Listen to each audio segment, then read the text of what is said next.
Jam 2 pagi kulihat suamiku tidur memeluk janda sebelah rumah di kamar kami. Bukannya melabrak. Aku mundur perlahan dan menyusun rencana gila. 3 hari kemudian saat mereka berpesta di rumahku, aku pulang membawa kejutan mematikan sertifikat rumah yang sudah bukan lagi miliknya. Saat lampuku nyalakan, aku melempar surat pengusiran itu tepat ke wajahnya sambil berkata, "Sebelum ceritanya dimulai, silakan tulis di kolom komentar dari daerah mana saja teman-teman yang menonton cerita ini. Jangan lupa like dan subscribe agar channel ini bisa semakin berkembang dan bisa mempersembahkan cerita yang lebih menarik lagi." Jam digital di dashboard mobil Honda Jazz milikku menunjukkan pukul 15 dini hari. Hujan gerimis yang turun sejak sore tadi menyisakan aspal basah yang memantulkan cahaya lampu jalanan Jakarta yang mulai sepi. Tubuhku rasanya remuk. Musim audit tahun ini benar-benar brutal. Sebagai seorang senior auditor di firma akuntan publik, bulan-bulan ini adalah neraka. Mataku perih, kepalaku berdenyut hebat, seolah ada palu yang sedang menghantam dari dalam. Biasanya aku akan mengabari Bayu suamiku jika aku pulang selarut ini. Tapi tadi ponselku mati total kehabisan baterai saat meeting terakhir dengan klien. Dan jujur saja aku terlalu lelah untuk mencari charger. Yang aku inginkan hanya satu, kasur empuk, selimut tebal, dan pelukan hangat suamiku. Aku membelokkan mobil masuk ke gerbang kompleks perumahan kami di pinggiran Jakarta Selatan. Suasana hening. Satpam di pos depan bahkan sudah tertidur di kursinya. Aku melajukan mobil pelan-pelan menuju blok C4. Rumah minimalis yang kami cicil berdua sejak 3 tahun lalu. Rumah itu gelap. Wajar ini jam pagi. Bayu pasti sudah terlelap. Aku menekan remote pagar otomatis. Pagar besi itu bergeser pelan dengan suara berdengung halus. Aku memarkirkan mobil di carport tepat di sebelah mobil SUV milik Bayu. Saat aku turun dari mobil sambil menjinjing tas laptop yang berat, mataku menangkap sesuatu yang ganjil. Di teras samping, di dekat rak sepatu yang biasanya tertata rapi, ada sepasang alas kaki yang tidak kukenal. Cahaya lampu teras yang remang-remang membuatku harus menyipitkan mata. Aku melangkah mendekat. Itu sepasang high heels. Warnanya merah marun menyala dengan aksen tali emas yang terlihat agak norak. Haknya runcing dan tinggi. Jenis sepatu yang biasa dipakai untuk pesta, bukan untuk bertamu santai. Jantungku yang tadinya berdetak lambat karena kantuk tiba-tiba memompa lebih cepat. "Punya siapa?" gumamku pelan. Suaraku terdengar serak di telingaku sendiri. Otak logisku. Otak seorang auditor yang terbiasa mencari ketidakwajaran dalam laporan keuangan mulai bekerja cepat. Apakah ada tamu? Ibuku tidak mungkin. Ibu pasti memakai sandal kesehatan atau sepatu flat. Adik perempuanku. Dia sedang kuliah di Jogja. Teman kantor Bayu. Jam pagi. Rasa pusing di kepalaku lenyap seketika. Digantikan oleh rasa dingin yang menjalar dari tengkuk hingga ke ujung kaki. Instingku mengatakan ada sesuatu yang salah. Sangat salah. Aku merogoh tas mencari kunci cadangan rumah. Tanganku sedikit gemetar saat memasukkan anak kunci ke lubang pintu utama. Clay. Pintu terbuka. Hening. Hanya suara dengungan kulkas dari arah dapur yang terdengar. Aroma pengharum ruangan beraroma lavender yang biasa kupasang tercium samar. Tapi hidungku yang entah kenapa menjadi sangat sensitif malam ini mencium aroma lain. Aroma parfum wanita manis, menyengat, dan murahan. Bukan aroma parfumku yang lembut. Aku melepas sepatu kerjaku tanpa suara. Aku berjalan berjinjit, menahan napas, menyusuri ruang tamu yang gelap. Tas laptopku kutinggalkan begitu saja di sofa. Langkahku terhenti di depan kamar utama kami di lantai 1. Pintunya tertutup rapat, tapi mataku tertuju pada pintu kamar tamu di sebelahnya. Pintu itu sedikit terbuka. Celahnya hanya selebar jari, tapi ada cahaya lampu tidur berwarna kuning yang menerobos keluar dari sana. Kenapa ada orang di kamar tamu? Dan kenapa AC di kamar tamu menyala? Aku bisa mendengar suara kompresor AC di luar bergunggung halus. Kakiku melangkah mendekat ke celah pintu itu. Semakin dekat, semakin jelas pula suara napas teratur dari dalam sana. Napas 2 orang. Aku berdiri mematung di depan pintu kamar tamu. Tanganku terangkat. Ragu-ragu ingin mendorong pintu itu. Logika dan emosiku berperang hebat. Sebagian diriku berteriak, Maya buka labrak sekarang juga. Tapi bagian lain, bagian yang selama ini membuatku sukses dalam karir, berbisik dingin, pastikan dulu. Jangan gegabah. Lihat buktinya. Dengan gerakan sangat pelan, aku mendorong pintu itu. Engselnya yang baru diminyaki minggu lalu tidak mengeluarkan suara sedikit pun. Celah itu melebar. Pemandangan di depanku membuat duniaku runtuh dalam hitungan detik. Di atas tempat tidur, di bawah selimut yang tersingkap separuh, suamiku Bayu sedang tertidur pulas. Dia tidak mengenakan baju atasan, dadanya naik turun dengan teratur, tapi dia tidak sendirian. Di sebelahnya dengan kepala bersandar di dada bidang Bayu, tertidur seorang wanita. Rambut panjangnya yang dicat pirang jagung tergerai menutupi sebagian wajahnya. Tangan wanita itu memeluk pinggang suamiku posesif dan tangan Bayu. Tangan yang sama yang membelai kepalaku tadi pagi sebelum berangkat kerja melingkar erat di bahu wanita itu. Mereka berpelukan, intim, nyaman. Seolah ini adalah rutinitas yang sudah biasa mereka lakukan.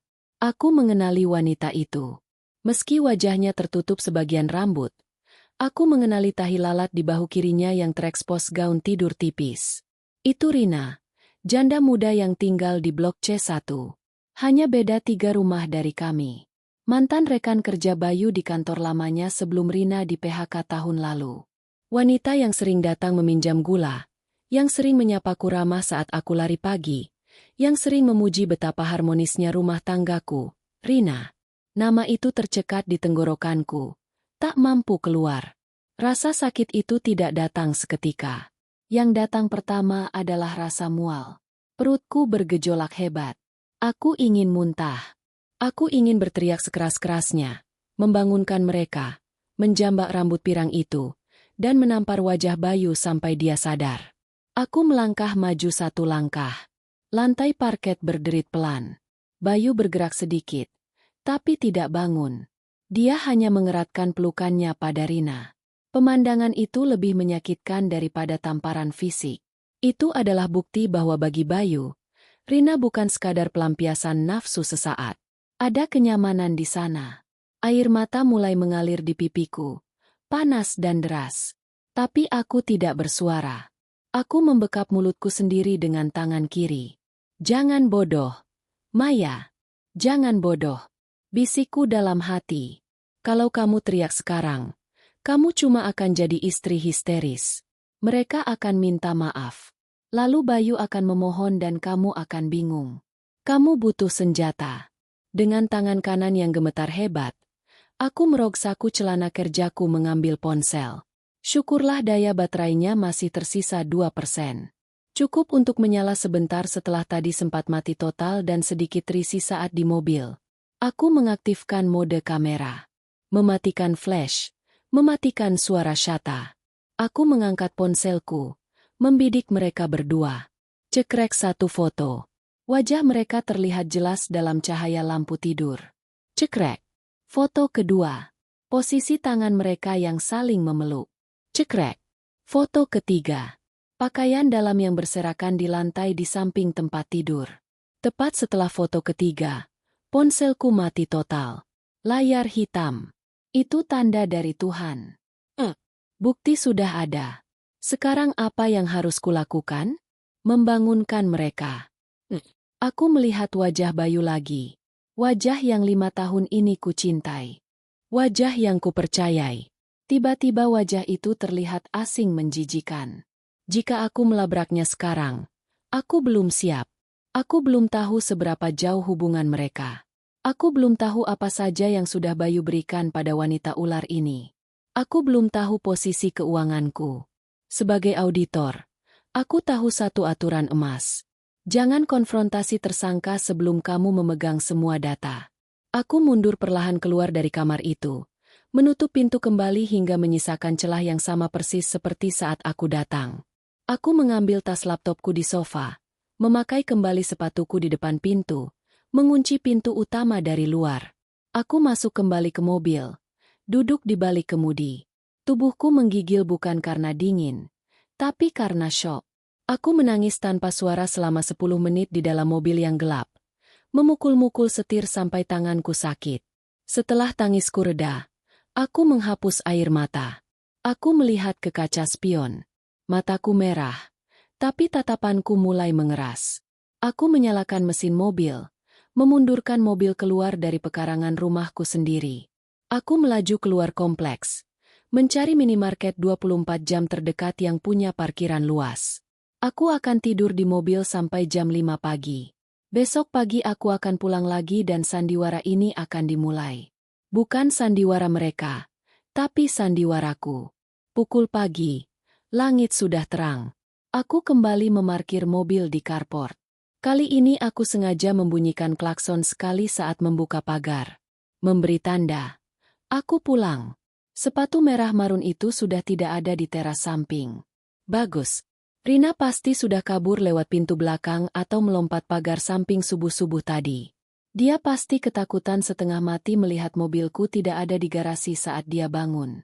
Atau mungkin dia pikir aku belum pulang sama sekali. Aku masuk rumah dengan wajah lelah yang kubuat-buat. Meski sebenarnya rasa lelah itu asli. Sayang Mas, panggilku. Bayu muncul dari arah dapur.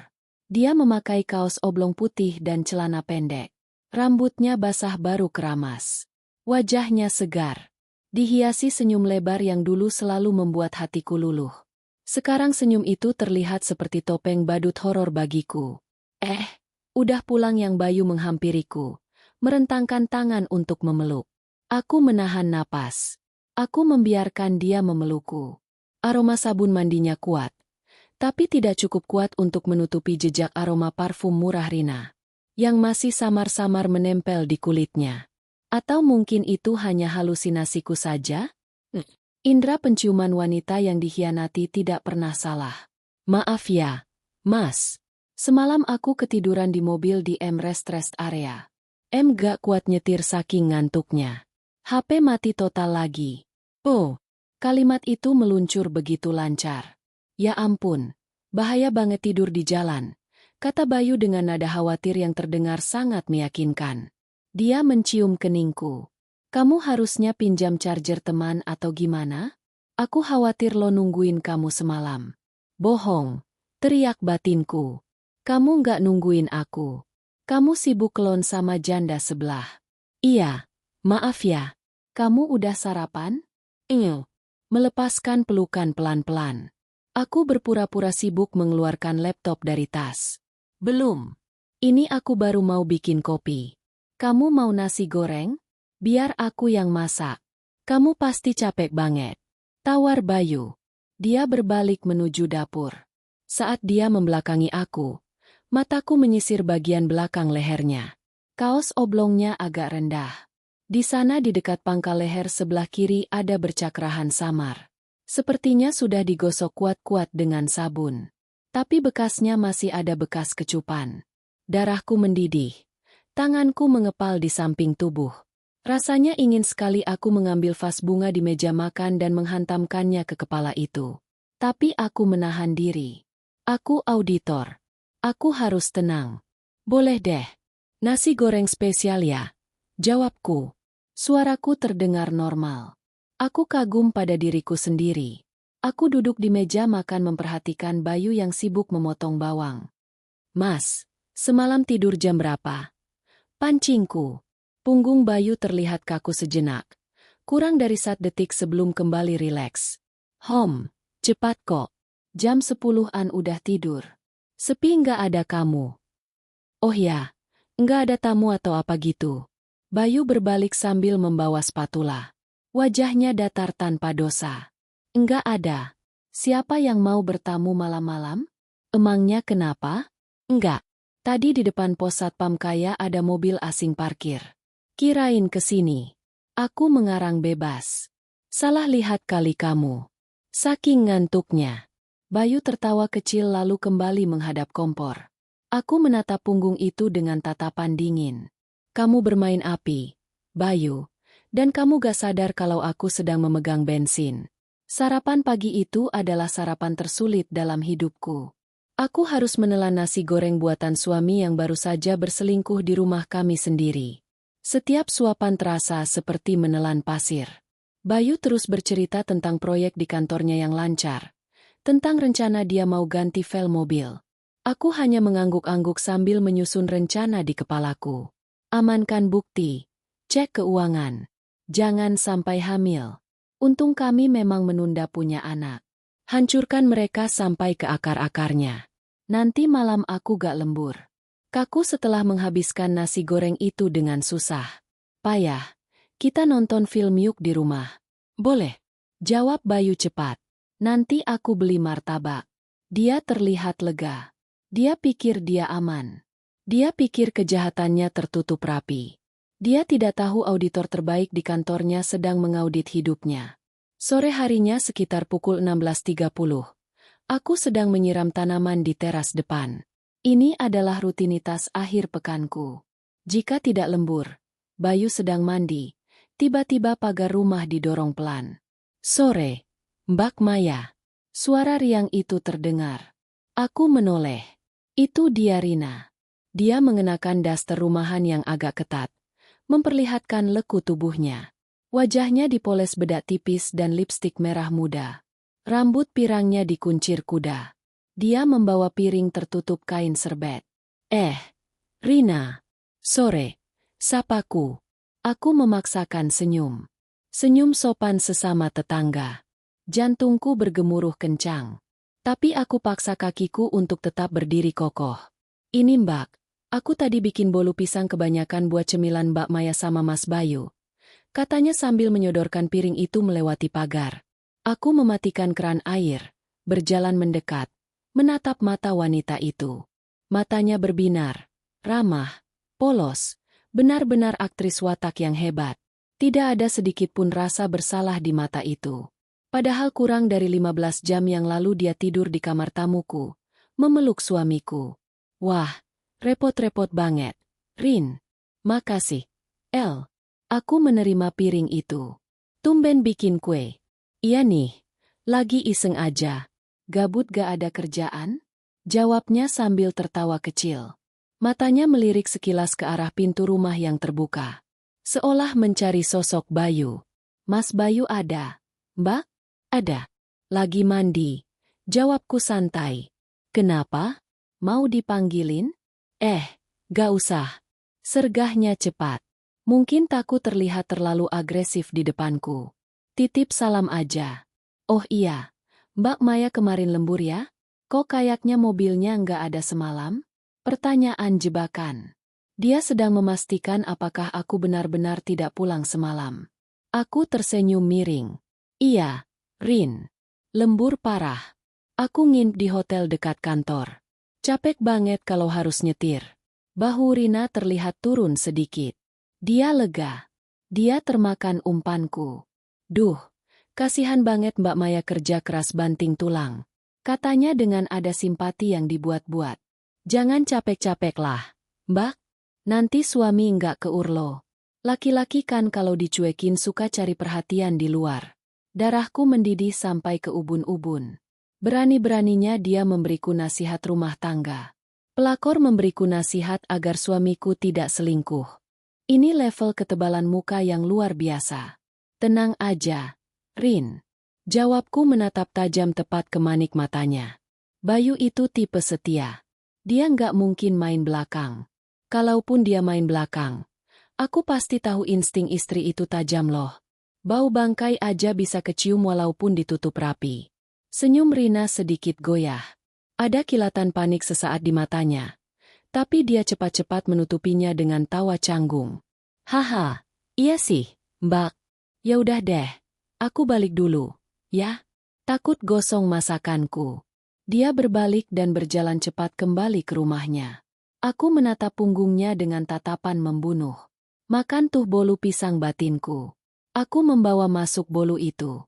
Saat melewati tong sampah di dapur, tanpa ragu aku membuang seluruh isi piring itu ke tempat sampah. Piringnya kurendam dengan air panas dan sabun cuci piring berlebih. Seolah piring itu terkontaminasi virus mematikan. Aku butuh bukti lebih banyak. CCTV.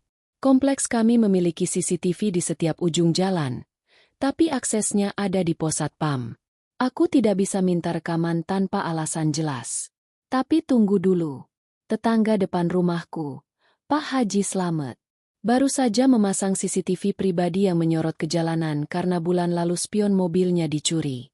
CCTV Pak Haji pasti menyorot gerbang rumahku. Aku segera mengirim pesan WhatsApp ke Pak Haji. Assalamualaikum, Pak Haji. Maaf ganggu sore-sore. Pak, boleh minta tolong gak? Saya mau lihat rekaman CCTV Bapak semalam jam 10. Jam 3 pagi. Soalnya semalam ada paket saya yang harusnya sampai tapi nggak ada. Kurirnya bilang ditaruh di teras. Saya mau cek beneran kurirnya datang atau nggak. Makasih, Pak Haji. Alasan klasik tapi masuk akal. 15 menit kemudian, Pak Haji membalas. Waalaikumsalam, Bu Maya. Boleh nanti saya kirim filenya via Google Drive ya? Kebetulan anak saya lagi di rumah. Dia yang ngerti. Sempurna. Malam harinya setelah Bayu tertidur pulas, aku memberinya segelas susu yang sudah kucampur sedikit obat anti mabuk perjalanan cair, dosis rendah, hanya untuk membuatnya tidur nyenyak agar tidak bangun saat aku beraksi. Aku menyelinap keluar kamar. Aku membawa laptopku ke meja makan. Lampu padamkan, hanya mengandalkan cahaya layar laptop. Saatnya mengaudit. Sebagai istri yang juga akuntan, aku yang mengatur sebagian besar keuangan rumah tangga. Tapi kami punya satu rekening bersama untuk tabungan masa depan dan Bayu memegang rekening gajinya sendiri untuk operasional dia. Kesalahanku selama ini adalah terlalu percaya. Aku jarang mengecek mutasi rekening gajinya karena aku menghormati privasinya. Kesalahan fatal. Aku tahu password internet banking Bayu. Tanggal lahir kami berdua. Klasik dan bodoh. Aku login. Jantungku berdegup kencang saat menunggu loading halaman mutasi rekening. Begitu terbuka, aku langsung menarik data mutasi selama 6 bulan terakhir. Aku memindahkannya ke Excel agar lebih mudah dianalisis. Mata auditorku langsung memindai pola-pola aneh. Dan benar saja, polanya sangat jelas dan rapi. Pertama, ada penarikan tunai rutin sebesar 3 juta rupiah setiap tanggal 25. Tanggal gajian. Keterangannya selalu cash. Untuk apa Bayu butuh uang tunai 3 juta setiap bulan? Uang bensin dan makan siang sudah ada posnya sendiri. Kedua, ada transfer rutin ke rekening atas nama Budi Santoso. Awalnya aku pikir ini teman kantornya. Tapi jumlahnya aneh. Bulan lalu 1.500.000 rupiah, 2 bulan lalu 1.500.000 rupiah, 3 bulan lalu 5 juta rupiah nominal besar. Aku mengecek nama Budi Santoso di mesin pencari Google nihil. Terlalu umum. Aku mencoba mengecek nomor rekeningnya lewat aplikasi mobile bankingku. Pura-pura mau transfer. Muncul nama lengkapnya Budi Santoso Pratama. Aku teringat sesuatu. Rina pernah cerita sekilas saat arisan kompleks kalau adik laki-lakinya namanya Tama. Sedang kuliah di Bandung. Pratama bingo. Bayu membiayai adik Rina atau transfer itu lewat rekening adiknya supaya tidak terlacak langsung ke Rina. Tapi yang paling membuatku sesak napas adalah transaksi 3 bulan lalu transfer sebesar 15 juta rupiah ke sebuah PT properti. PT Gading Mas Sejahtera. Aku mencari nama PT itu. Itu adalah pengelola apartemen Greenview di daerah Margonda. Juta. Itu angka yang pas untuk sewa apartemen tipe studio selama 6 bulan atau setahun. Jadi mereka punya sarang. Rumah ini tidak cukup bagi mereka. Mereka butuh tempat aman untuk bercinta saat aku tidak dinas luar kota. Tanganku mengepal di atas keyboard. Angka-angka di layar ini bukan sekadar statistik. Ini adalah bukti pengkhianatan yang terukur. Uang yang seharusnya bisa kami pakai untuk melunasi KPR lebih cepat atau untuk tabungan haji kami. Justru dipakai Bayu untuk membiayai hidup janda sebelah dan menyewa tempat maksiat. Air mataku tidak keluar lagi. Yang tersisa hanya rasa dingin yang menusuk. Rasa hormatku pada Bayu sudah nol. Rasa cintaku sudah berubah menjadi abu. Aku menyimpan semua bukti itu. Screenshot file Excel. Semuanya kukan ke dalam folder tersembunyi di cloud drive pribadiku yang di-password berlapis. Saat itu notifikasi email masuk dari anak Pak Haji Samet. Link Google Drive rekaman CCTV. Aku membukanya dengan tangan dingin. Video berdurasi 4 jam.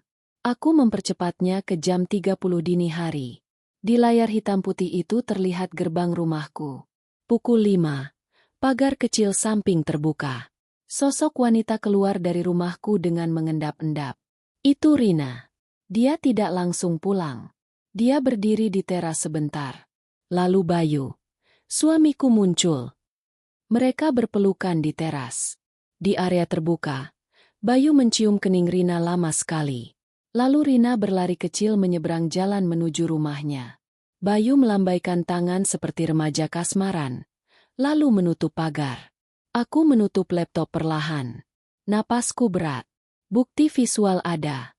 Bukti keuangan ada. Saksi mata aku sendiri. Sekarang aku punya semua amunisi yang kubutuhkan. Tapi aku tidak akan meledakkannya sekarang. Itu terlalu mudah bagi mereka. Kalau aku gugah cerai sekarang, Bayu masih punya pekerjaan, masih punya separuh hak atas rumah ini, harta gono gini, dan Rina akan dengan senang hati menampungnya. Mereka akan hidup bahagia di atas penderitaanku. Tidak, itu bukan keadilan. Aku harus membuat Bayu tidak memiliki apa-apa. Nol, bahkan minus. Aku harus membuat Rina menyesal telah menyentuh milikku. Aku butuh bantuan profesional untuk strategi hukumnya. Besok aku akan menghubungi Dimas, teman kuliahku yang sekarang jadi pengacara spesialis sengketa aset. Bayu, Rina, nikmatilah masa-masa indah kalian yang tinggal sebentar ini. Karena sebentar lagi musim dingin akan datang dan aku yang akan menjadi badainya. Hari Senin, Jakarta terasa lebih gerah dari biasanya. Saat jam makan siang, aku tidak pergi ke kantin kantor seperti biasa. Dengan alasan ada meeting mendadak dengan klien di luar, aku memacu mobilku menuju sebuah kafe privat di daerah Senopati. Tempatnya sepi, remang-remang, dan musik jazz yang diputar cukup lembut. Tempat yang sempurna untuk membicarakan rahasia. Di sudut ruangan, seorang pria berkacamata dengan setelan jas rapi sudah menunggu. Dimas, teman kuliahku dulu yang kini menjadi salah satu pengacara spesialis hukum keluarga dan sengketa aset yang cukup disegani. Kami sudah lama tidak bertemu. Tapi dia langsung merespons pesan daruratku pagi ini. "Me long time no see." Sapanya ramah, tapi senyumnya memudar saat melihat wajahku. Aku tahu aku terlihat kacau meski sudah ditutupi make up tebal. Kantung mata tidak bisa bohong. "Kamu oke?" Suaramu di telepon tadi terdengar genting. Aku tidak berbasa-basi. Aku duduk memesan black cafe tanpa gula, lalu mengeluarkan iPad dari tasku. Tanpa kata, aku menyodorkan iPad itu padanya. Layarnya menampilkan hasil scan mutasi rekening Bayu, foto-foto di kamar tamu, dan video CCTV yang kudapat dari Pak Haji Slamet. Dimas menonton dalam diam. Sebagai pengacara, dia sudah melihat ribuan kasus perceraian. Wajahnya datar, profesional. Tapi aku melihat rahangnya mengeras saat melihat video Bayu berpelukan dengan Rina di teras. "Bajingan," gumam Dimas pelan. Dia meletakkan iPad itu di meja. "Bayu, aku nggak nyangka dia kelihatan polos banget waktu nikahan kalian. Orang berubah, Dim. Mungkin topengnya yang baru lepas." Jawabku dingin. Aku menyesap kopi pahit itu. Aku mau cerai, tapi aku nggak mau cerai biasa. Dimas menatapku tajam. Mode pengacaranya aktif. "Oke. Bukti ini sudah lebih dari cukup untuk memenangkan gugatan cerai karena alasan zina. Kamu bisa dapat hak asuh anak kalau ada dan tuntutan nafkah. Tapi soal harta gono gini, hukum kita membagi rata 50. 50 untuk aset yang diperoleh selama pernikahan, kecuali ada perjanjian pranikah. Kalian punya?" Aku menggeleng. "Enggak ada. Makanya aku datang ke sini. Rumah, mobil, tabungan. Semua atas nama Bayu atau rekening bersama. Tapi mayoritas uangnya dari gajiku yang lebih besar. Kalau dibagi 5.050, dia masih dapat modal buat hura-hura sama janda itu. Aku nggak rela, Dim. Serupiah pun aku nggak rela." Dimas bersandar di kursinya, mengetuk-ngetukkan jari di meja. "Kalau kamu gugat sekarang, aset akan dibekukan dan dibagi 2. Itu skenario standar. Aku nggak mau skenario standar. Aku mau dia keluar dari rumah itu. Hanya bawa baju yang melekat di badan. Potongku cepat. Mataku menatap lurus ke arah Dimas. Ada celah hukum. Dimas terdiam lama. Dia menatapku. Seolah mengukur seberapa jauh aku berani melangkah. Lalu senyum tipis terbit di bibirnya. Senyum licik seorang pengacara yang tahu cara memenangkan perang. Ada katanya pelan. Putusan Mahkamah Konstitusi mengizinkan pembuatan perjanjian kawin selama dalam ikatan perkawinan. Post-nuptial agreement. Kita bisa bikin perjanjian pisah harta sekarang. Bayu nggak akan mau tanda tangan kalau tahu tujuannya buat cerai. Sanggahku, jangan bilang buat cerai. Sela Dimas cepat. Jadikan ini sebagai penyelamatan aset. Buat skenario di mana posisi Bayu atau posisimu terancam bangkrut atau disita negara. Yakinkan dia bahwa satu-satunya cara menyelamatkan harta kalian adalah dengan memindah tangankan semuanya ke satu nama-namamu dan membuat perjanjian pisah harta agar aset itu tidak bisa disentuh oleh kreditur atau hukum. Otakku berputar cepat mencerna strategi ini. Ide brilian. Jadi, aku mulai menyusun puzzle di kepalaku. Kalau dia setuju pisah harta dan balik nama semua aset ke aku, maka secara hukum aset itu jadi milikmu pribadi. Bukan harta Gonogini lagi. Sambung Dimas. Dan ketika kamu gugerai seminggu atau sebulan kemudian, dia gak punya hak apa-apa atas aset itu. Dia yang menyerahkannya sendiri. Secara sukarela secara hukum. Aku tersenyum. Senyum pertamaku dalam 24 jam terakhir. Buatkan draftnya. Dim. Yang paling mengikat yang enggak ada celah buat dia membantah di kemudian hari. Kiap. Tapi Maya. Dimas menatapku serius. Ini butuh akting kelas Oscar. Kamu harus bikin dia ketakutan setengah mati. Orang panik nggak akan baca pasal-pasal kecil. Orang panik cuma ingin selamat. Tenang aja. Jawabku sambil membereskan barang-barangku. Aku sudah latihan sandiwara sejak kemarin pagi. Malam itu juga aku melancarkan serangan psikologis pertamaku. Aku pulang ke rumah jam malam dengan wajah yang sengaja kuat pucat pasi. Rambutku agak berantakan. Saat masuk rumah, aku tidak menyapa Bayu yang sedang menonton TV. Aku langsung melempar tas kerja ke sofa dan duduk sambil memijat pelipis. Panjang dan berat. Bayu yang merasa ada yang tidak beres mematikan TV. Kenapa yang sakit? Aku menatapnya dengan mata berkaca-kaca. Akting dimulai. Mas, aku takut. Bayu pindah duduk di sebelahku, merangkul bahuku. Sentuhannya membuatku jijik, tapi aku menahan diri. Kenapa? Ada masalah di kantor. Gawat banget, Mas. Klien besar yang aku audit tahun lalu ternyata terlibat kasus pencucian uang dan korupsi dana bansos. Hari ini KPK datang ke kantor.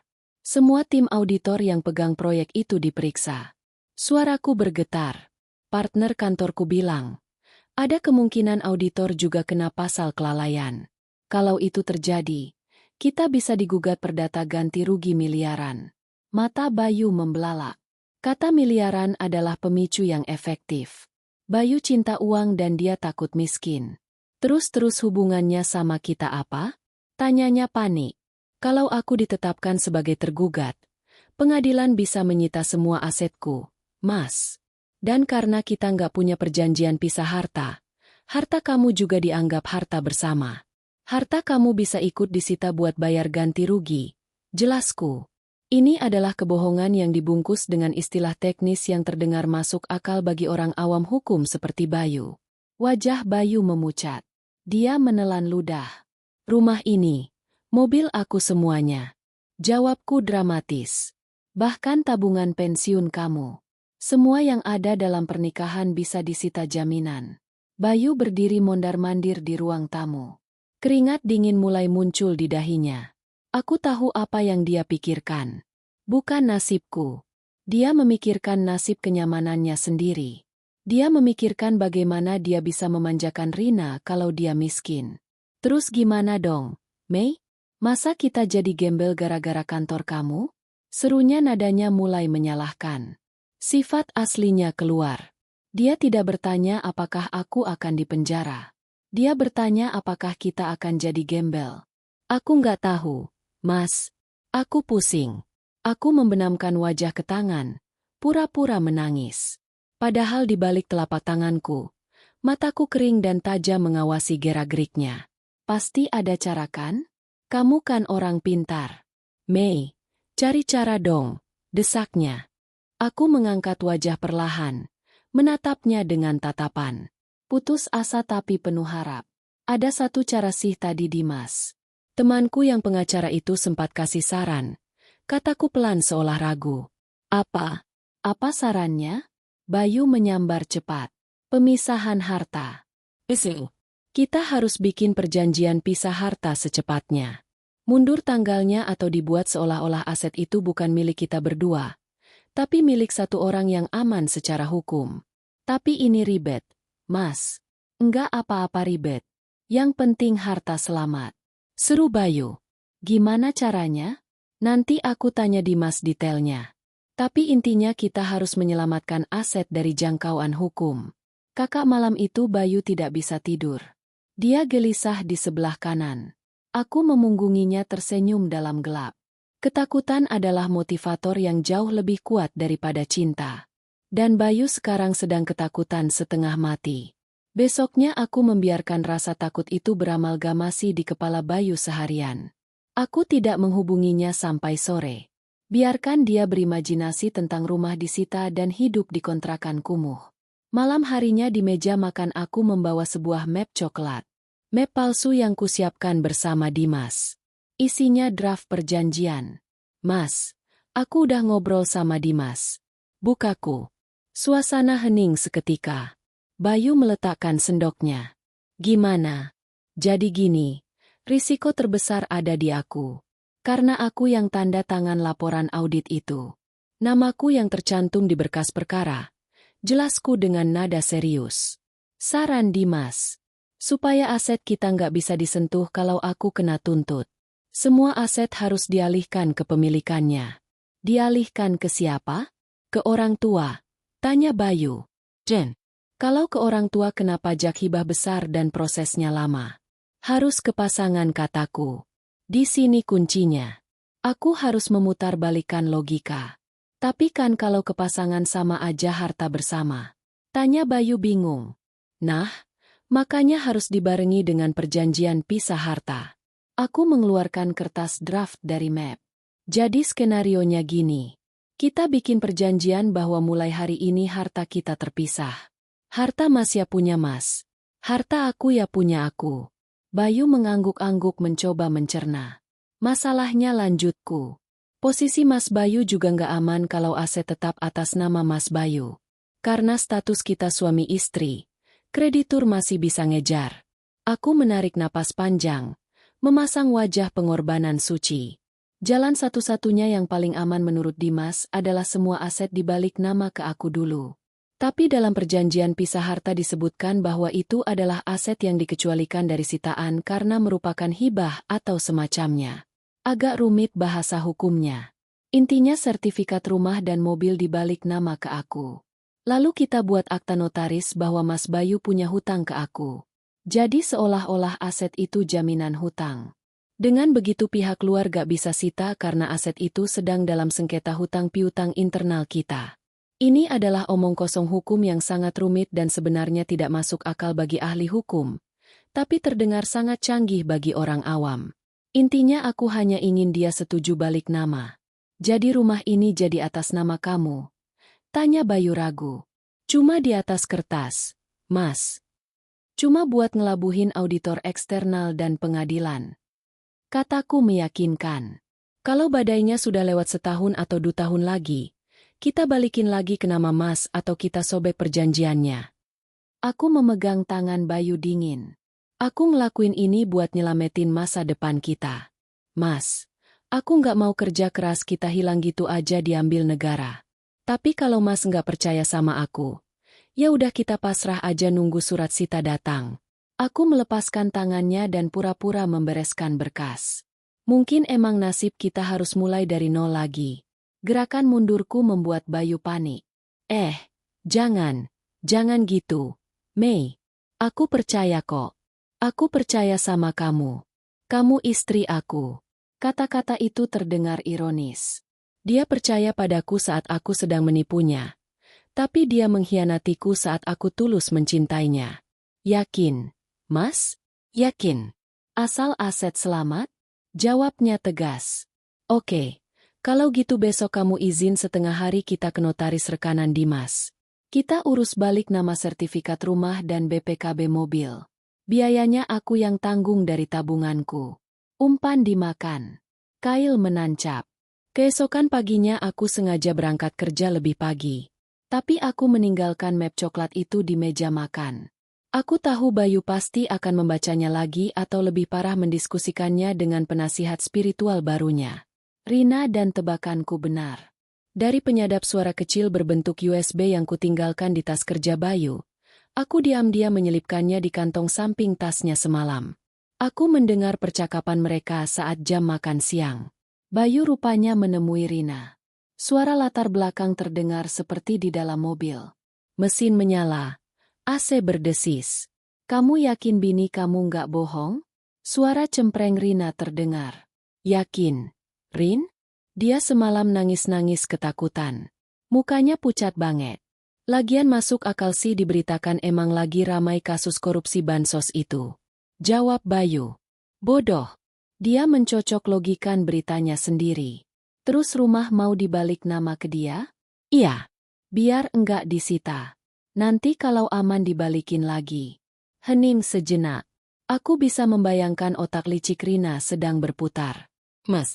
Suara Rina melembut. Mendayu-dayu.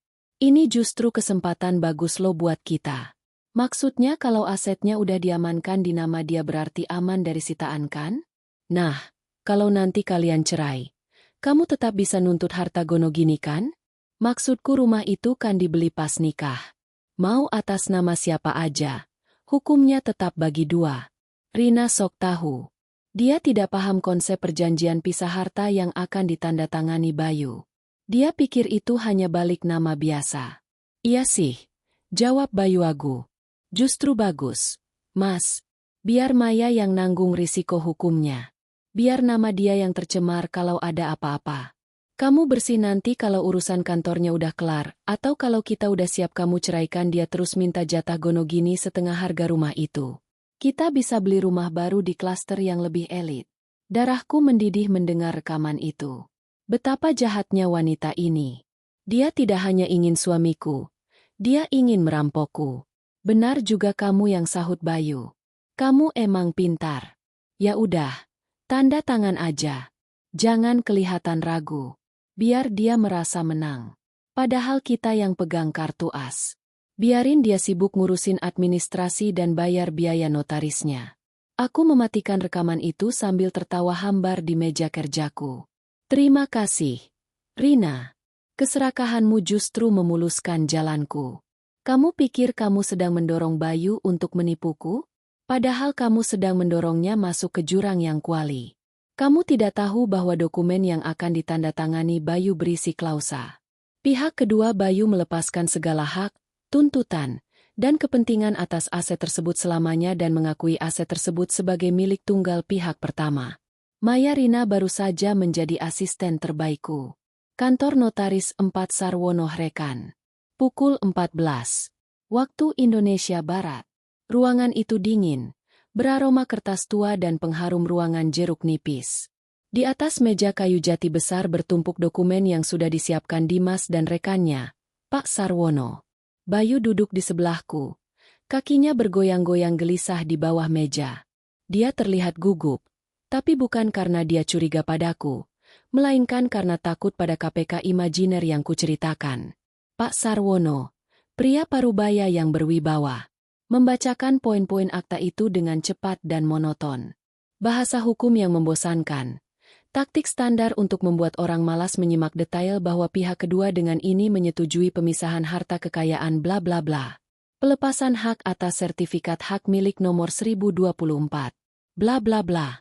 Bayu hanya mengangguk-angguk sesekali melirik jam tangannya. Dia ingin ini cepat selesai. Silakan, Pak Bayu. Bu Maya. Tanda tangan di sebelah sini, sini, dan sini. Di atas materai, kata Pak Sarwono sambil menyodorkan pulpen emas yang berat. Bayu mengambil pulpen itu. Dia menatap kertas itu sejenak. Ada detik hening yang mencekam. Jantungku berhenti berdetak sesaat. Apakah dia sadar? Apakah dia akan membaca klausa pasal 4 tentang pelepasan hak mutlak? Tiba-tiba ponsel Bayu bergetar di atas meja. Sebuah pesan masuk. Layarnya menyala. Sekilas aku melirik. Sander Rina isi. Semangat, Mas. Ingat rencana kita memberikan ciuman. Bayu melihat pesan itu tersenyum tipis. Lalu dengan mantap menggoreskan tanda tangannya di atas materai 10.000 itu. Sit suara goresan pulpen itu terdengar seperti musik terindah di telingaku. Lebih indah dari lagu pernikahan kami. Dia menandatangani akta pemisahan harta. Dia menandatangani akta hibah untuk memindahkan rumah ke namaku. Dia menandatangani surat kuasa jual untuk memudahkanku menjual mobil tanpa izinnya nanti. Sudah, Pak, kata Bayu sambil meletakkan pulpen. Dia menghela napas lega. Aman ya, Pak. Aset enggak bakal kena sita. Pak Sarwono tersenyum penuh arti, melirik sekilas ke arahku. Dia tahu persis apa yang sebenarnya terjadi, tapi sebagai notaris, tugasnya hanya memastikan para pihak sadar saat tanda tangan. Secara hukum, aset ini sekarang sepenuhnya terpisah dan menjadi hak milik mutlak Bu Maya. Pihak ketiga yang menuntut Bapak tidak akan bisa menyentuhnya. Kalimat itu punya makna ganda. Pihak ketiga, kreditur tidak bisa menyentuhnya dan pihak Bapak Bayu juga tidak bisa menyentuhnya lagi. Tapi Bayu tidak menangkap ironi itu. Alhamdulillah, kata Bayu. Dia menoleh padaku, memegang tanganku. Beres, Yang, kamu tenang aja sekarang. Aku membalas genggamannya. Kali ini lebih erat. Makasih ya, Mas. Kamu sudah berkorban demi kita. Aku gak akan lupa hari ini. Aku benar-benar tidak akan melupakan hari ini, Bayu. Hari di mana kamu menjadi gelandangan secara teknis dan kamu bahkan mengucapkan alhamdulillah karenanya. Kami keluar dari kantor notaris. Matahari Jakarta bersinar terik tapi hatiku terasa sejuk. Satu tahap besar selesai. Aset sudah aman di tanganku. Secara legal, Bayu sekarang hanya menumpang di rumahku. Mobil yang dia kendarai adalah mobilku. Sekarang saatnya beralih ke tahap berikutnya. Menghancurkan mental mereka.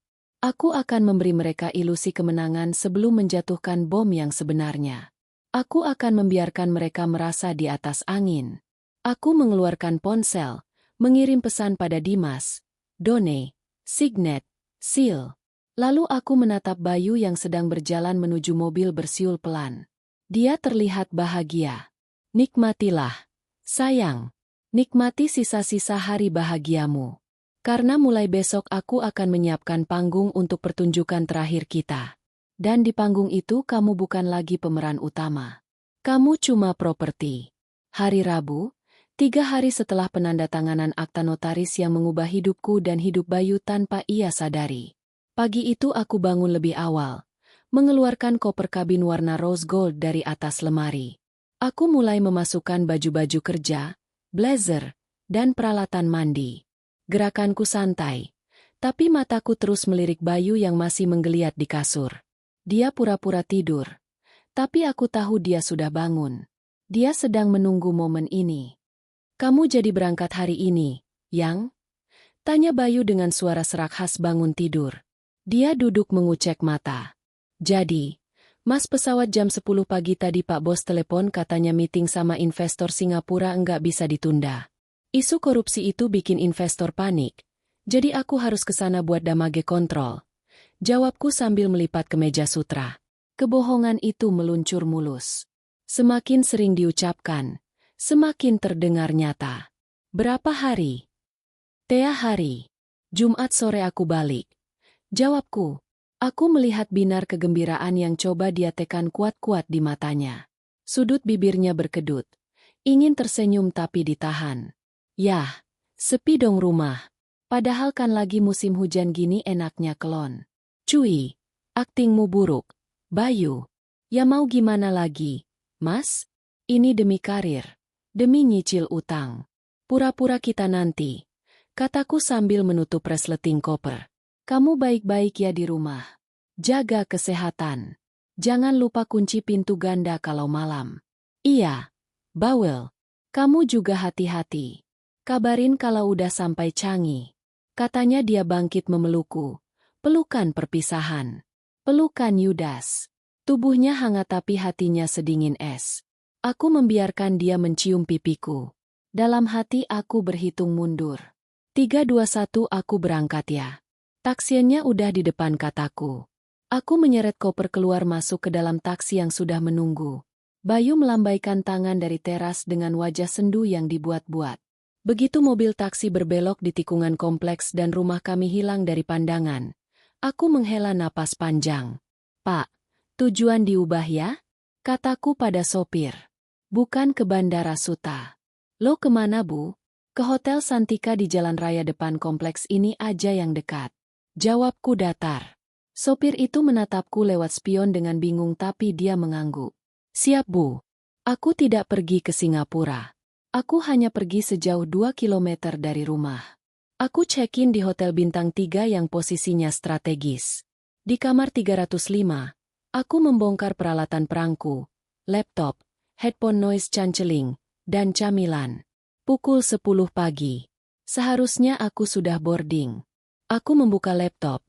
Menyalakan aplikasi pemantau CCTV hidden cam yang sudah kupasang di AM Diam kemarin siang saat Bayu kerja. Ada 3 titik kamera. Di ruang tamu tersembunyi di balik celah hiasan dinding macrame. Di dapur tersembunyi di atas lemari pendingin. Di antara toples kerupuk. Di kamar utama. Kamar suci kami tersembunyi di dalam sensor alarm kebakaran palsu yang kutempel di langit-langit tepat di atas kasur. Layar laptopku menampilkan 3 kotak live streaming. Kualitasnya 4K. Suaranya jernih. Aku melihat Bayu di ruang tamu. Dia sedang menelepon. Wajahnya cerah ceria. Kakinya dinaikkan ke meja kopi. Sesuatu yang selalu kulang karena meja itu dari kaca mahal. Halo, sayang. Aman. Si nenek lampir udah terbang. Iya, beneran. Udah jalan dari tadi. Kamu kesini sekarang ya? Aku kangen banget. Iya. Bawa baju ganti sekalian. Kita puas-puasin 3 hari ini. Aku memasang headphone. Suara tawa Bayu terdengar jelas di telingaku. Si nenek lampir gumamku menirukan ucapannya. Dulu panggilan sayangmu padaku adalah bidadari. Sekarang nenek lampir? Hanya karena aku sibuk bekerja untuk membayar cicilan rumah yang kau tempati itu. Baiklah. Bayu, nenek lampir ini akan menunjukkan sihirnya. Pukul 11. Siang bel rumah berbunyi. Dari layar laptop, aku melihat Bayu berlari kecil membukakan pintu. Rina berdiri di sana.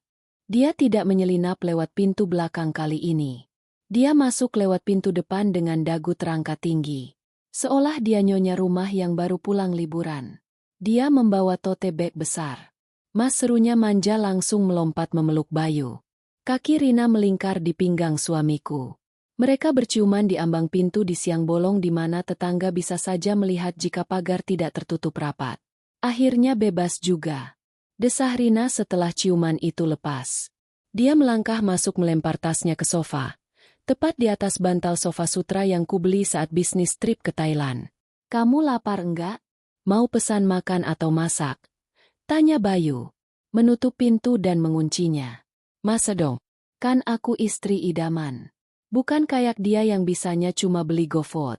Sindir Rina sambil berjalan menuju dapur. Tanganku mencengkeram pinggiran meja hotel. Istri idaman, kamu bahkan tidak tahu cara menyalakan kompor induksi modern itu, Rina. Dan benar saja, di kamera dapur aku melihat Rina kebingungan memencet tombol kompor. Bayu akhirnya yang menyalakannya. Rina hanya tertawa manja. Ih, kompornya ribet. Mending kompor gas biasa. Iya, Maya emang suka yang aneh-aneh. Sok modern timpal Bayu. Mereka memasak mie instan. Tapi bukan itu yang membuatku marah. Setelah makan, Rina mulai melakukan tur di rumahku. Dia masuk ke kamar utama. Dia membuka lemari pakaianku. Gila. Baju-bajunya branded semua. Gumam Rina.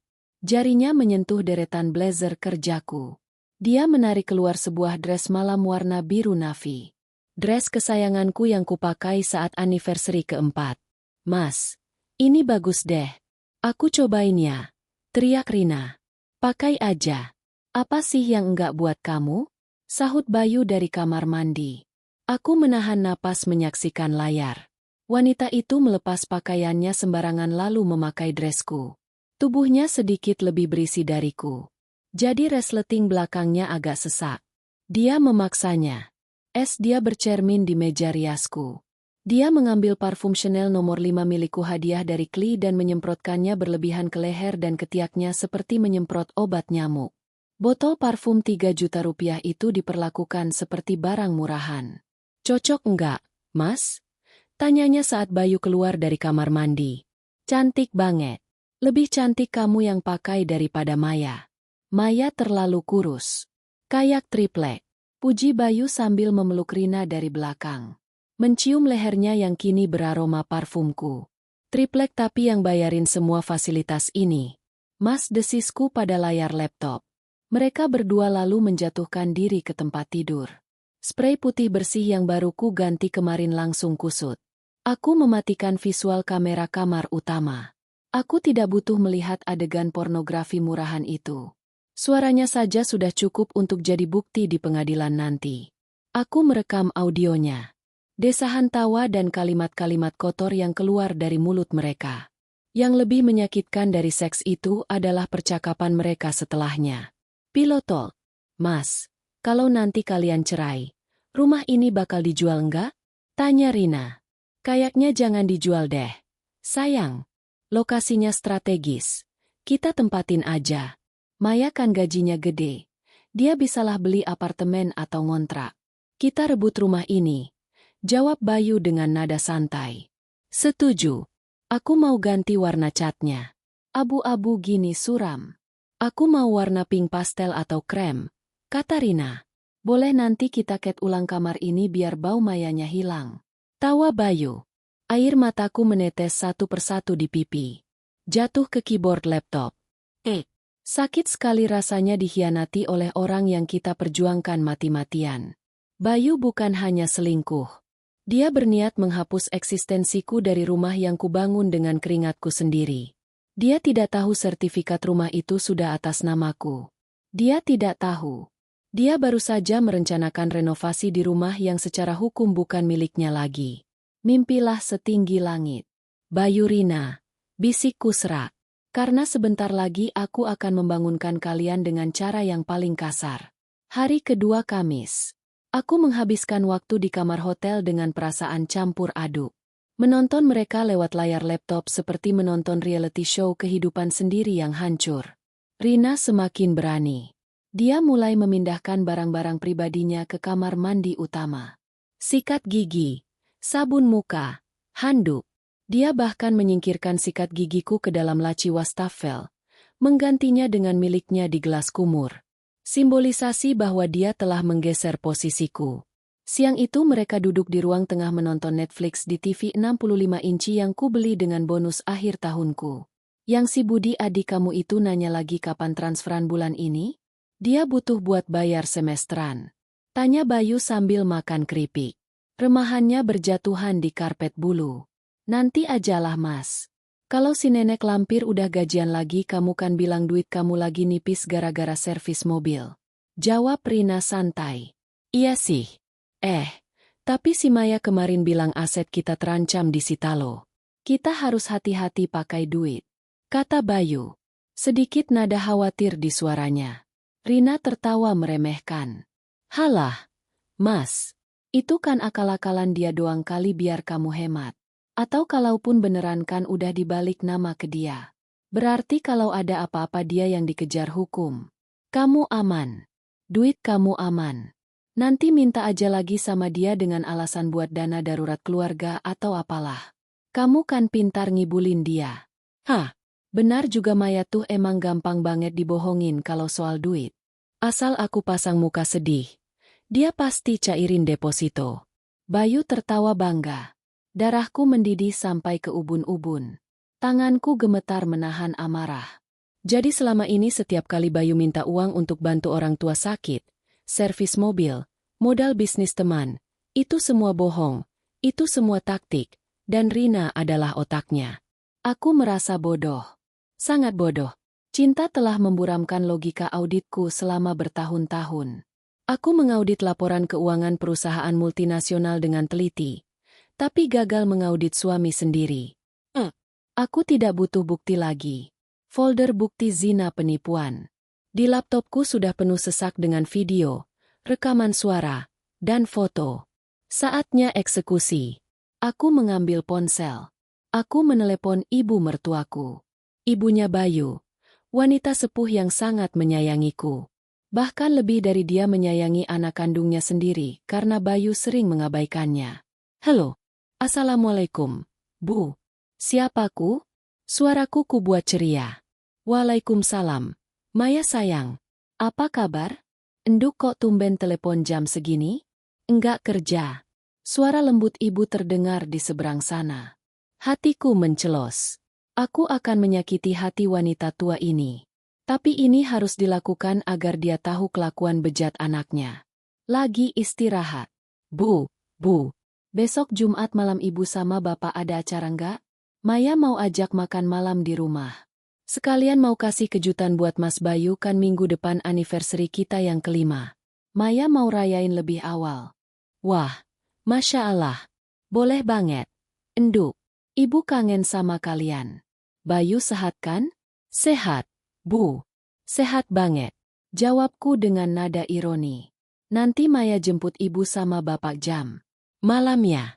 Maya kebetulan lagi ada urusan di dekat rumah ibu besok sore. Iya. Endu. Nanti ibu bikinin sambal goreng hati kesukaan Bayu ya. Makasih ya, Bu. Aku menutup telepon. Dadaku sesak. Maafkan Maya. Bu, sambal goreng hati ibu nanti akan jadi saksi kepedihan hati ibu sendiri. Lalu aku menelepon satu orang lagi. Ustal, kakak kandung Rina. Orang yang sangat dihormati di lingkungan keluarga mereka yang sangat keras menentang perzinahan. Rina sangat takut pada kakaknya ini. Assalamualaikum, Ustaz. Ini Maya, tetangga Rina di blok C4. Oh, iya, Bu Maya. Ada apa ya? Begini, Ustaz. Maaf mengganggu. Saya ada perlu membicarakan soal sertifikat tanah wakaf masjid yang waktu itu Ustaz tanyakan. Kebohongan kecil. Kebetulan besok malam saya ada pengajian kecil-kecilan di rumah. Syukuran ulang tahun pernikahan saya. Saya ingin mengundang Ustaz sekalian silaturahmi. Rina juga ada kok nanti. Oh, Alhamdulillah. Insya Allah saya bisa. Bu. Jam berapa? Jam malamnya. Ustaz. Nanti saya share lokation biar nggak nyasar. Baik. Bu Maya. Semua pemain sudah siap. Panggung rumahku yang kini jadi sarang maksiat. Pemeran utama Bayu dan Rina. Penonton VIP. Mertuaku dan kakak Rina. Sutradara aku. Besok malam tirai akan dibuka dan tidak akan ada tepuk tangan. Jumat sore. Langit Jakarta gelap menggantung. Seolah mendukung suasana hatiku. Aku check out dari hotel jam 5 sore. Aku menyewa mobil Alphard rental. Sengaja agar terlihat mewah dan menampung banyak orang. Aku menjemput bapak dan ibu mertuaku di daerah Pamulang. Ibu tampil cantik dengan gamis batik terbaiknya. Bapak memakai kemeja koko rapi. Mereka membawa rantang berisi makanan. Wajah mereka berseri-seri. Bayu pasti kaget ya. Enduk, kamu pulang cepat. Tanya ibu di dalam mobil. Pasti kaget banget, Bu. Kejutan besar. Jawabku sambil menyetir. Aku menahan air mata melihat senyum tulus ibu. Bu, Pak, nanti kalau sampai rumah tolong jangan kaget ya kalau kondisinya agak berantakan. Bayu kan laki-laki ditinggal istri 3 hari pasti rumah kayak kapal pecah. Halah, biasa itu laki-laki maha gitu. Nanti ibu bantu bersin. Kata ibu tertawa. Kami mampir menjemput Ustaz Faizal di daerah Ciputat. Pria itu masuk ke mobil dengan sopan, menyalami bapak dan ibu mertuaku. Wah, rame rombongannya, kata Ustaz Faizal ramah. Iya, tak, sekalian silaturahmi keluarga. Jawabku. Sepanjang perjalanan menuju rumah, percakapan di dalam mobil sangat hangat. Mereka membicarakan resep masakan, kondisi kesehatan, dan doa-doa untuk kelanggengan rumah tanggaku. Ironi ini begitu pekat sampai rasanya aku sulit bernapas. Mereka mendoakan rumah tangga yang sebenarnya sudah jadi bangkai. Jam 20 waktu Indonesia Barat, mobil Alphard itu memasuki kompleks perumahan. Jantungku berdegup kencang seperti drum. Tanganku berkeringat dingin di setir. Aku melihat notifikasi dari aplikasi CCTV di ponselku yang terpasang di dashboard motion detected in living room. Aku melirik sekilas saat lampu merah. Di layar terlihat Bayu dan Rina sedang berpesta. Bukan pesta makanan, tapi pesta romansa. Mereka sedang menari pelan slow dance di ruang tamu dengan musik romantis. Hanya diterangi lampu-lampu tumbler yang entah kapan mereka pasang. Rina memakai duster tipis seksi. Bayu bertelanjang dada. Hanya pakai celana pendek. Ada botol wine, minuman yang haram bagi Ustaz Faizal dan ibu mertuaku yang religius di atas meja. Pemandangan yang sempurna untuk sebuah kehancuran. Udah sampai, Bu, Pak, Ustaz, kataku saat memarkir mobil di depan pagar. Rumah terlihat remang-remang dari luar. Tirai tertutup rapat, tapi celah-celahnya memancarkan cahaya ungu dan kuning dari lampu hias di dalam. Kok gelap ya? Bayu belum pulang. Tanya bapak mertua. Udah kok, Pak, mungkin lagi istirahat. Yuk, kita masuk pelan-pelan. Kita kasih surprise. Ajaku. Kami turun dari mobil. Ibu membawa rantang. Ustaz Faizal membawa bingkisan buah. Aku memimpin di depan, memegang kunci rumah. Langkah kami pelan menapaki carport. Aku bisa mendengar suara musik samar-samar dari dalam. Lagu yang perfect.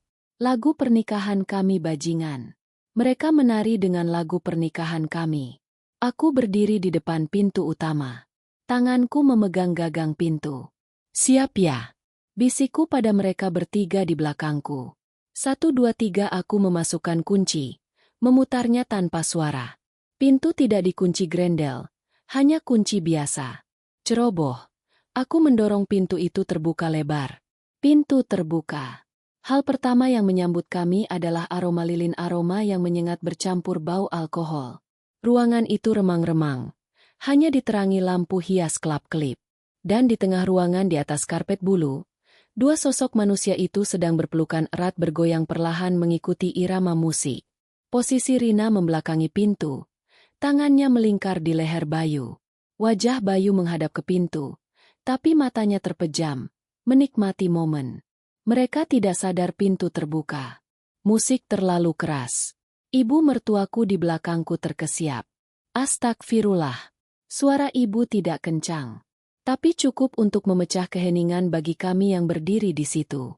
Aku tidak berteriak. Aku tidak menjambak. Aku hanya melakukan satu gerakan sederhana. Tanganku meraba dinding di sebelah pintu dan menekan saklar lampu utama. Klei cahaya lampu LED putih terang benderang seketika membanjiri ruangan itu. Membunuh suasana romantis dalam sekejap mata. Bayu membuka matanya karena silau. Matanya mengerjap-ngerjap. Saat fokusnya kembali, dia melihatku berdiri di ambang pintu. Wajahnya berubah dari ekstasi menjadi horor murni. Matanya melotot seakan mau keluar. Mulutnya menganga tapi tidak ada suara. Dia mendorong tubuh Rina secara refleks sampai Rina terhuyung ke depan. Maya cicitnya. Suaranya seperti tikus kejepit. Rina berbalik dengan kaget. Wajahnya pucat pasi saat melihatku. Tapi kepucatan itu berubah menjadi ketakutan setengah mati saat dia melihat siapa yang berdiri di belakangku. Ustaz Faizal. Kakaknya berdiri kaku dengan wajah merah pada menahan amarah yang meluap-luap. Bapak dan ibu mertua berdiri mematung. Rantang di tangan ibu terlepas. Prang. Suara rantang jatuh beradu dengan lantai keramik terdengar seperti ledakan bom. Kuah sambal goreng hati tumpah merah seperti darah menggenangi lantai. Ibu Bayu melangkah maju 1 langkah. Tangannya gemetar. Ini nggak seperti yang ibu kira. Diam kamu. Bentak bapak mertua. Suaranya menggelegar. Bapak yang selama ini pendiam dan sabar kini melangkah maju dengan tongkatnya menunjuk wajah anaknya sendiri. Apa yang kamu lakukan, Bayu?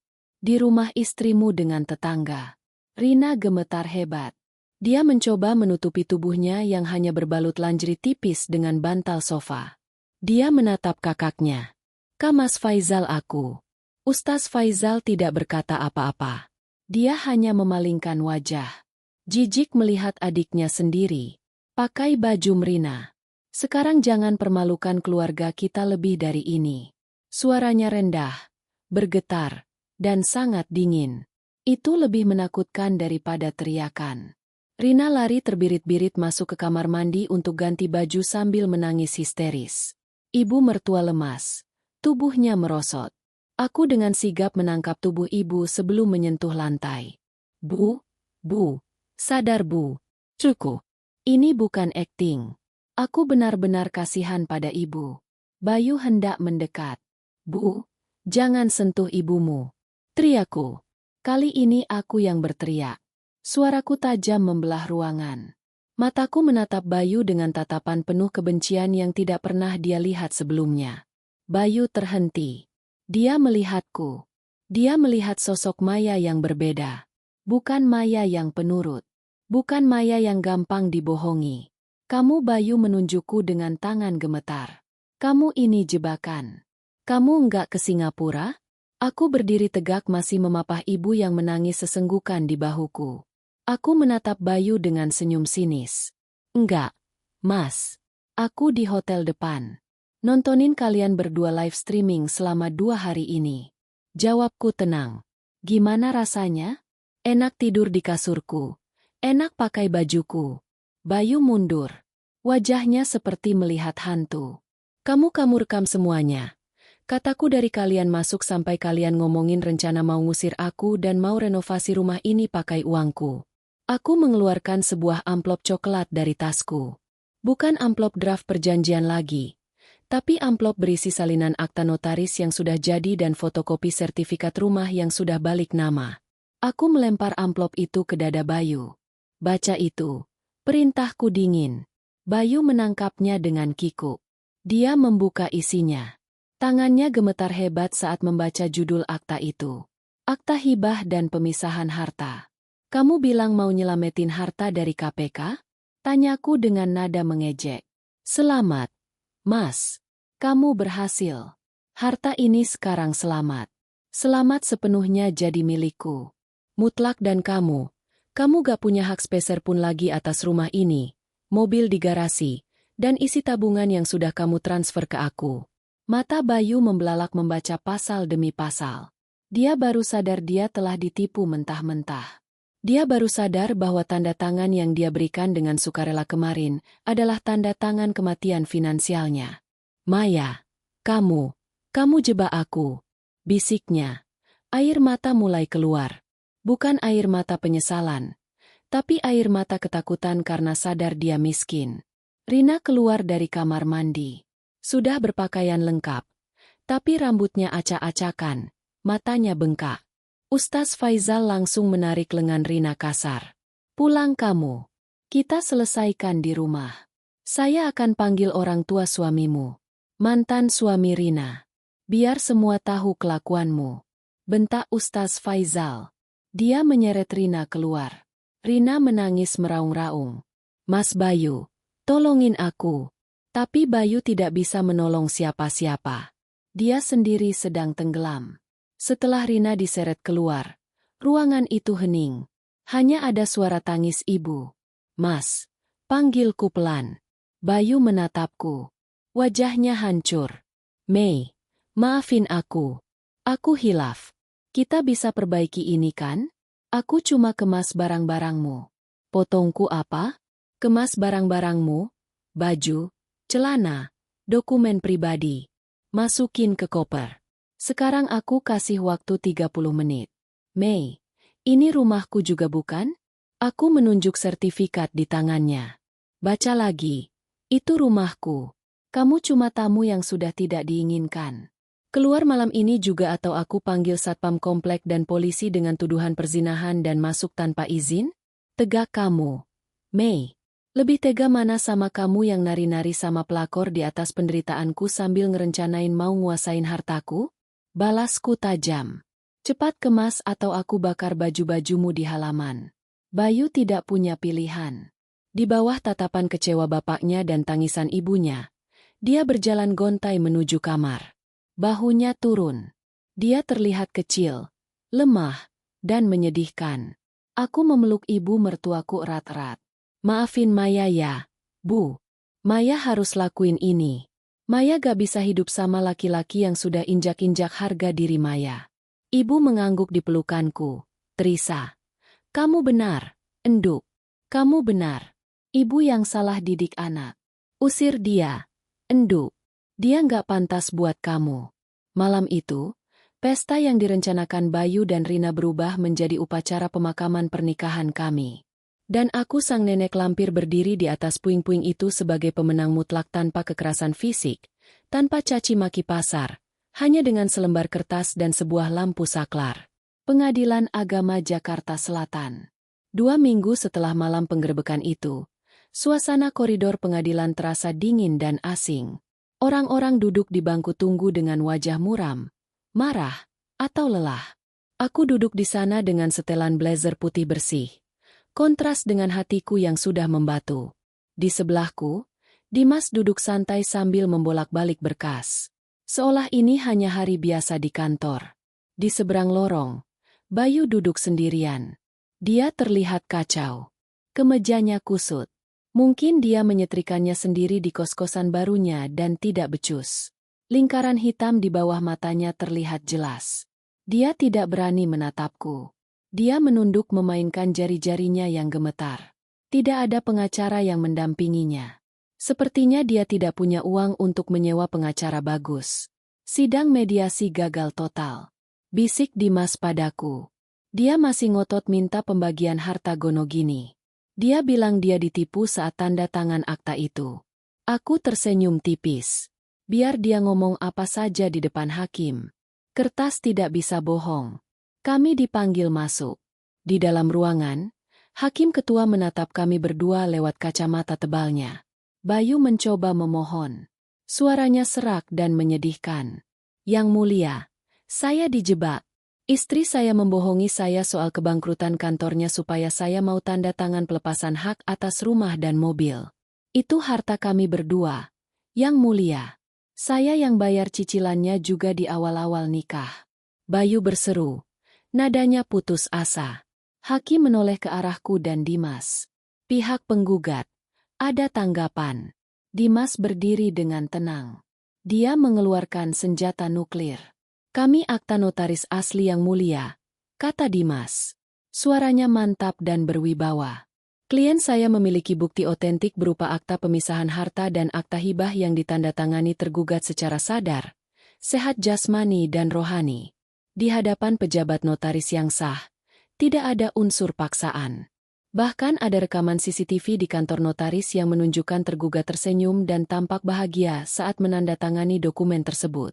Dimas meletakkan bukti foto screenshot dari CCTV kantor Pak Sarwono.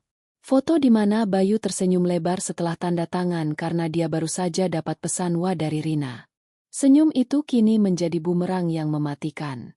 Selain itu, lanjut Dimas, alasan perceraian ini bukan masalah ekonomi, melainkan zina yang dilakukan berulang kali oleh tergugat.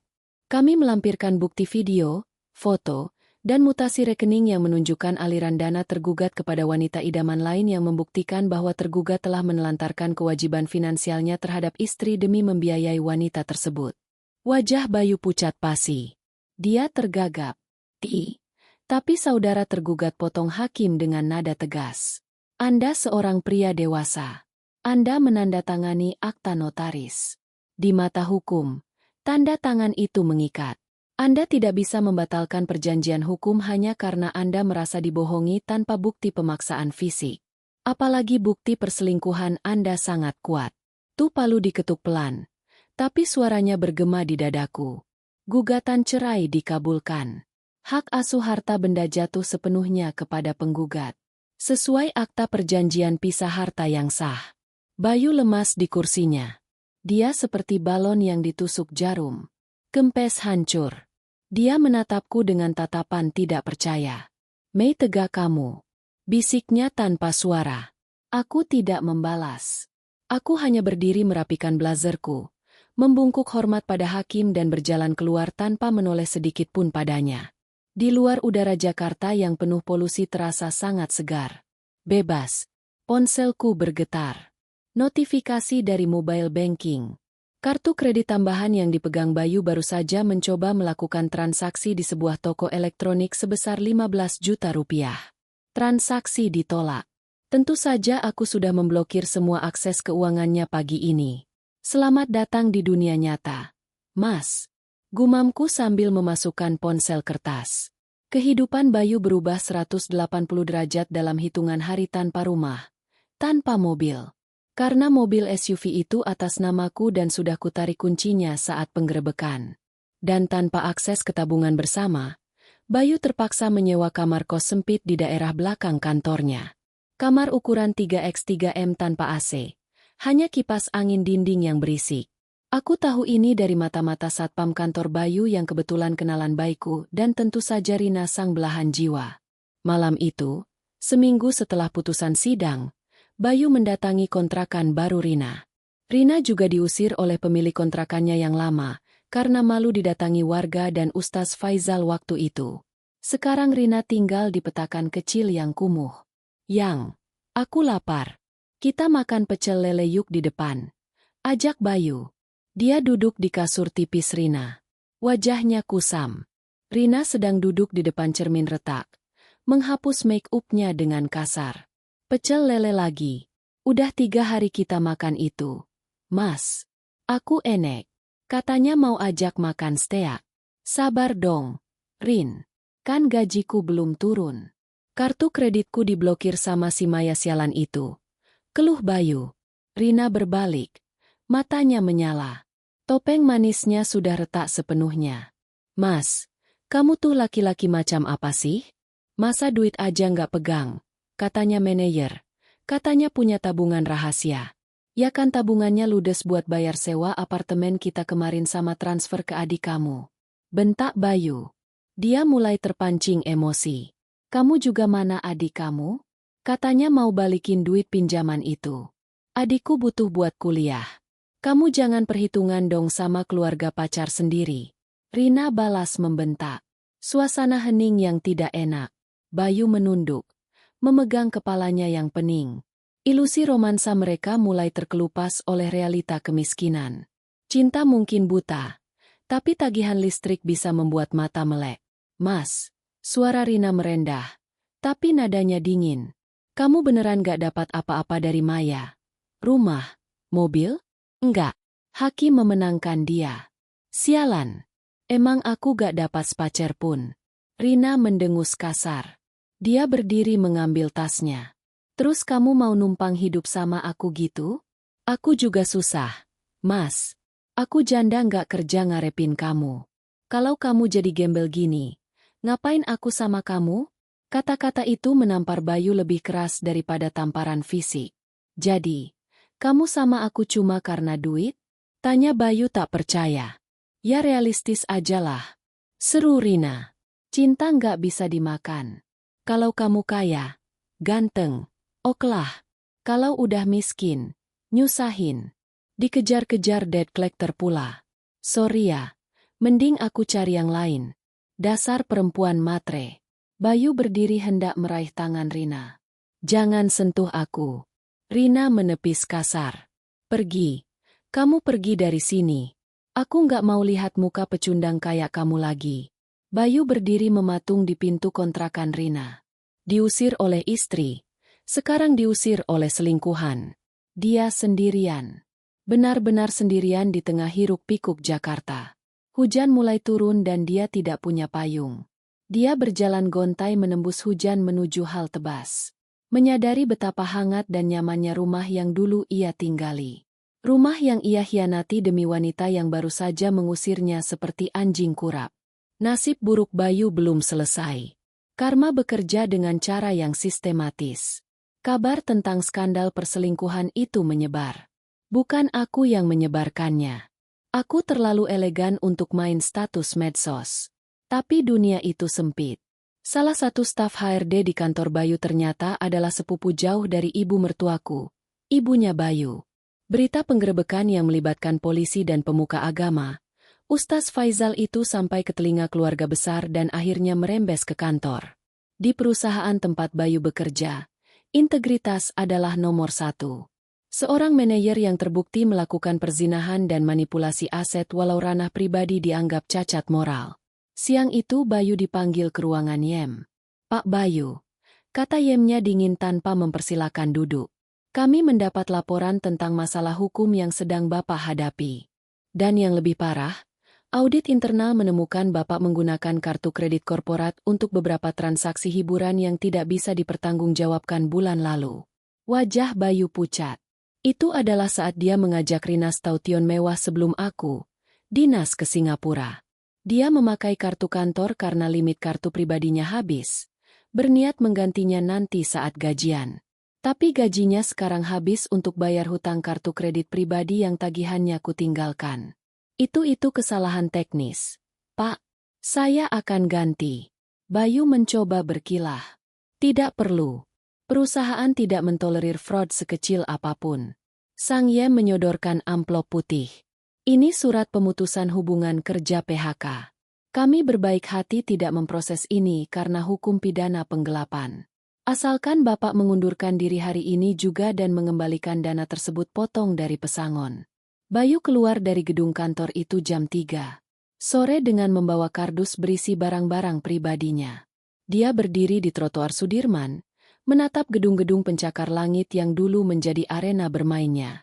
Sekarang dia pengangguran, duda, miskin, punya catatan buruk. Ponselnya berbunyi. Telepon dari debt collector bank. Tagihan kartu kredit yang dulu dipakai foya-foya Samarina sudah jatuh tempo dan dia tidak punya uang sepeser pun. Di seberang jalan, dia melihat sebuah mobil Honda Jazz merah berhenti di lampu merah. "Mobilku."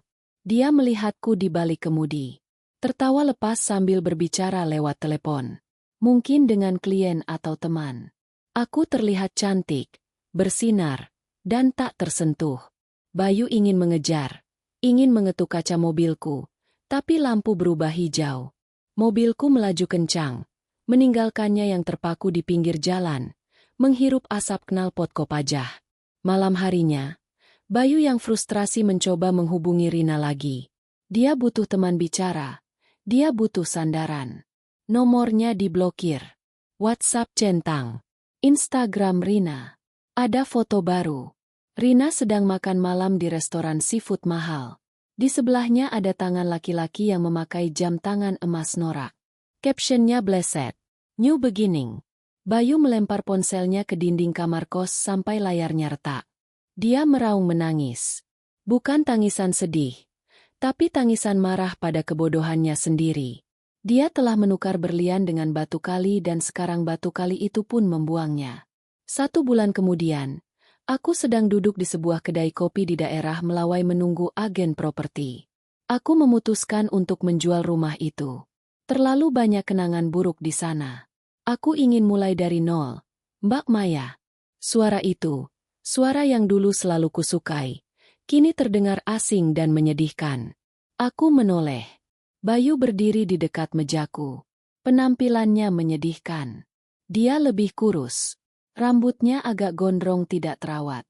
Dia memakai kemeja yang warnanya sudah pudar. Sepatunya kotor. "Boleh aku duduk sebentar?" Tanyanya ragu. Matanya tidak berani menatapku lama. Aku menatap jam tangan. "Kamu punya 5 menit. Aku lagi nunggu orang." Bayu duduk. Dia meremas-remas tangannya di atas meja. "Kamu apa kabar, Mei?" "Luar biasa baik." Jawabku singkat. "Lebih baik dari 5 tahun terakhir." Bayu menelan ludah. "Mei, aku hancur. Mei, aku di PHK. Rina ninggalin aku. Aku dikejar hutang. Aku sekarang kerja serabutan jadi ojek online pakai motor sewaan." Aku menatapnya datar. Tidak ada rasa kasihan. Rasa itu sudah mati dibunuh oleh pengkhianatannya. Lalu apa hubungannya sama aku? Aku tahu aku salah. Aku tahu aku bodoh banget. Suara Bayu mulai bergetar. Air mata menggenang di pelupuk matanya. "Aku nyesel, Mei. Sumpah demi Tuhan, aku nyesel. Aku kangen kamu. Aku kangen rumah kita. Aku kangen masakan kamu. Dia mencoba meraih tanganku di atas meja. Aku menarik tanganku cepat, seolah menghindari najis. Jangan sentuh, desisku tajam. Mei, tolong kasih aku kesempatan kedua. Bayu mulai terisak pelan. Tidak peduli dilihat pengunjung lain. Aku rela sujud di kaki kamu. Aku rela jadi pembantu di rumah kamu. Asalkan aku bisa balik sama kamu. Aku sadar cuma kamu wanita yang tulus sama aku. Rina itu setan Mei. Aku menghela napas panjang. Aku menatap lurus ke matanya. Dulu aku melihat masa depan di mata itu. Sekarang aku hanya melihat masa lalu yang kelam. Bayu, dengerin aku baik-baik. Kataku pelan tapi tegas. Kamu kangen aku atau kangen fasilitas yang aku kasih? Kamu kangen masakanku atau kangen ada babu gratis yang ngurusin hidup kamu? Kamu nyesel karena nyakitin aku atau nyesel karena sekarang kamu melarat? Bayu terdiam. Mulutnya terbuka tapi tidak ada suara. Kamu nggak kehilangan aku kemarin. Bayu, kamu kehilangan aku saat pertama kali kamu mikir buat selingkuh. Kamu kehilangan aku saat kamu bawa perempuan itu ke kasur kita. Saat kamu rencanain nguasain hartaku, aku mengambil dompet, mengeluarkan selembar uang 100.000 rupiah. Aku meletakkannya di meja. Ini anggap aja sedekah terakhir buat beli makan atau bayar sewa motor kamu hari ini. Setelah ini jangan pernah muncul di depanku lagi. Kalau kamu berani mendekat ke kantor atau apartemen baruku, aku akan panggil polisi atas tuduhan pelecehan. Mei, waktumu habis. Kataku dingin. Tepat saat itu, agen properti, seorang wanita muda yang rapi, datang menghampiri meja kami. Bu Maya, maaf terlambat. Dokumen jual beli rumahnya sudah siap ditanda tangan. Mata Bayu membelalak mendengar itu. Kamu jual rumah kita. Aku tersenyum pada agen itu, mengabaikan Bayu sepenuhnya. Mari, Mbak. Kita duduk di meja sana saja. Di sini udaranya agak pengap.